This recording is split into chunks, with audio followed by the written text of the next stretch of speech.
Now I'm going to recognize one of our new members, Congressman LaLota from Long Island, who is a U.S. Naval Academy grad, a surface warfare officer who's deployed to 20 countries, and most importantly, his brother is a Marine sniper. Is that correct? Great. Well, we're very excited to have your wealth of experience on the committee. I now recognize you for 5 minutes. Thanks, Chairman, and thanks for hosting this very important meeting on this topic. And to you, gentlemen, we appreciate your insight, your expertise, but more than anything else, your dedication. This is a very important warfare area to help defeat and deter our nation's adversaries. Very much appreciate that insight. Admiral, appreciate your service. I read that you were a SWO as well, so and Mr. DeLuzio on the other side, who's going to return to us as well, has our common background too. So it'd be nice to have a chat with you. But specifically, and to you, Admiral, in looking at the readiness of the cyber mission force, how far back does this issue go? Has it improved since the cyber mission forces marked full operational capability in 2018, Admiral? Thanks. That's a great question because really, to the best of my knowledge, readiness has been and remains a problem for the cyber mission force. You know, before reaching FOC full operational capability, we kind of all had a widespread belief that once they reached, the CMF got there, they would then burn down the readiness problem over the years. It would only get better. Well, that's not happened. We reached FOC almost 5 years ago, and we know that assumption didn't pan out. Readiness today is relatively the same as it was. So now people come to us and say, well, look, it's really about metrics. If you just understood, you know, it's hard to do metrics in cyberspace, and the metrics are wrong. I don't agree with that.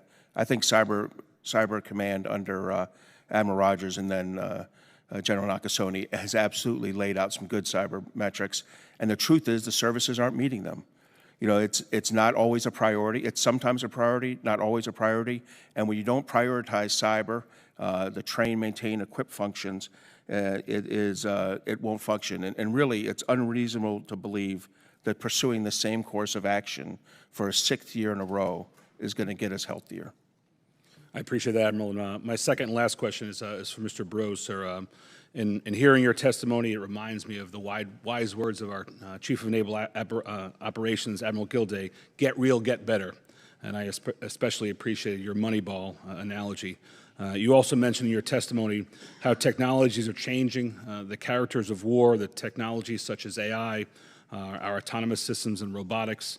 And my question is, how would you suggest that we best integrate these new technologies with our current and traditional weapons? And if you have enough time, would you recommend prioritizing these new technologies over traditional weapon systems? Yeah, thank you for the question. I think when it comes to the integration, much of that is going to be a software problem.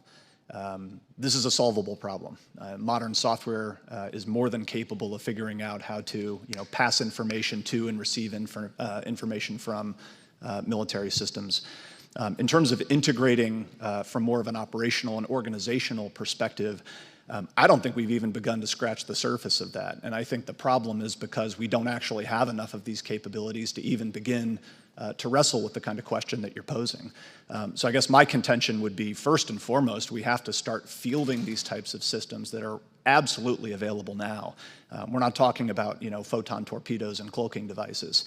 The challenge is, I think in the government, we tend to make the easy problems so hard that we never actually get to the hard problems, which are the ones that you're asking, which is how are we actually going to organize ourselves and fight with these different kinds of capabilities, primarily autonomous systems.